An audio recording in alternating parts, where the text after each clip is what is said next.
안녕하세요, 여러분. 이제 1번부터 풀어볼게요. 토지 관련 용어의 설명으로 옳은 것을 모두 고른 것 이렇게 돼 있네요. 기업.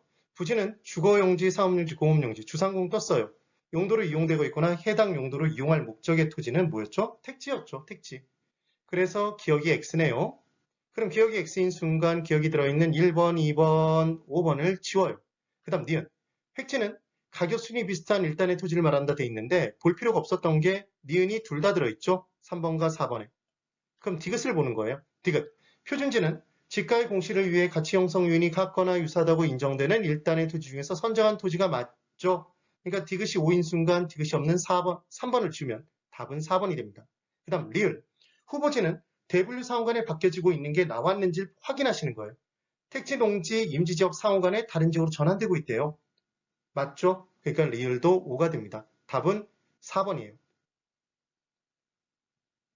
자, 이제 2번. 다음 중 아파트 개발 사업을 추진하고 있는 시행사의 사업성에 부정적 영향을 주는 요인은 모두 몇 개입니까? 이렇게 문제가 나왔어요. 그러면 이제 부정적 요인은 수입은 감소되면서 비용이 증가되는 건 부정적인 거죠. 첫 번째, 공사 기간이 단축된대요. 그럼 좋아요, 나빠요? 좋죠. 비용이 감소될 거니까.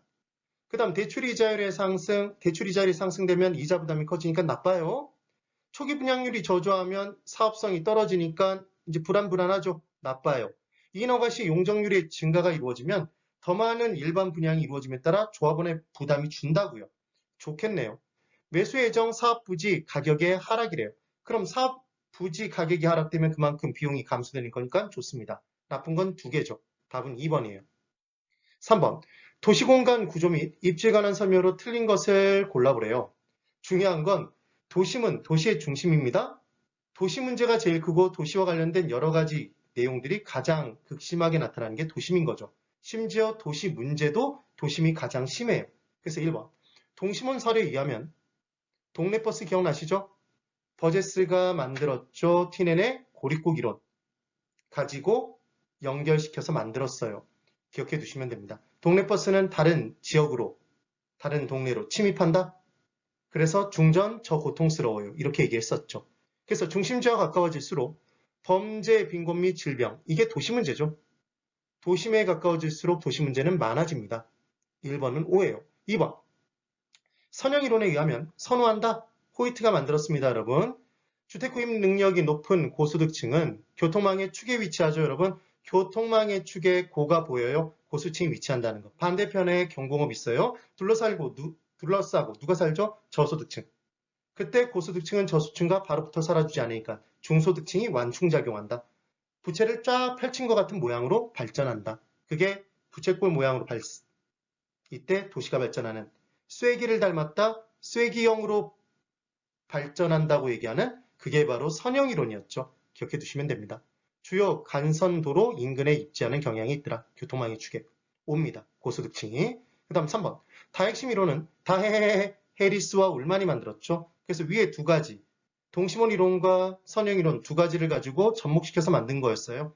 그래서 핵이 여러 개로 분화되면서 도시가 만들어진다고 주장했는데 그때 다핵의 발생 요인은 특정 산업은 특정한 지역을 좀 더 유리한 지역이 있다는 얘기를 했죠. 그런데 그 지역에 들어가려고 할 때 경쟁이 치열할 텐데 지가 지불 능력이 다 다르니까 유사활동은 몰려있으면 직접의 이익이 발생해요. 그래서 유사활동 간에 동종업종 간에 직접 이익에 의해서 몰리는데 그곳에 못 몰린 애들은 들어서지 못한 애들은 또 다른 지역에 또 몰린다. 그래서 핵이 분화되더라. 그 다음 이종의 업종은 흩어지죠.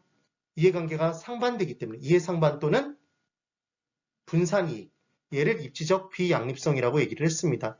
그래서 유사활동 간 직접 지향성, 이질 활동 간의 또는 이종 업종 간의 입지적 비양립성, 분산이익, 이해상반, 5조. 그 다음 4번. 도시공간 구조의 변화를 야기시키는 요인은 교통의 발달도 당연히 들어가요. 그런데 소득 변화도 당연히 들어가죠. 그래서 기억하시는 방법 이렇게 기억하시는 거예요. 소득이 증가되면 양평 나가서 별장 짓고 샀는다. 양평 나와서 별장 짓고 살죠. 그래서 소득 증가도 도시공간 구조의 변화에 영향을 끼칩니다. 기억을 꼭 해보세요. 그래서 4번이 틀렸네요. 그 다음 5번. 자파점과 스택소는 몰려있으면 장사 드럽게 안 돼요. 그래서 흩어져 있어야 되죠. 산재성 점포. 근데 백화점과 기금속점은 도심한 복판에 몰려있죠, 여러분. 그래서 대형이나 고급자가 들어있으면 걔는 도심 한복판에 몰리더라. 그래서 백화점 귀금속점은 집심성 점포입니다. 주의하실 건 집재성 점포가 아니에요. 그래서 기억하실 때 몰리면 집합이었죠. 집자가 들어간 내용이 세 가지가 있었습니다. 그래서 배우제 중심지에 몰리면 얘는 집심성 점포였고 그냥 한 곳에 몰리면 집재성 점포고 전원일기의 읍이 뭐였죠? 국부적 중심지라는 얘기를 했죠. 그래서 국부적 중심지에 몰리면 얘를 국부적 집중성 점포라고 얘기를 했어요. 그래서 대형 서점, 그리고 고급 가구점 등 대형 약국 등 얘들은 집심성 점포였습니다. 그런데 그냥 한 곳에 몰려있는 것.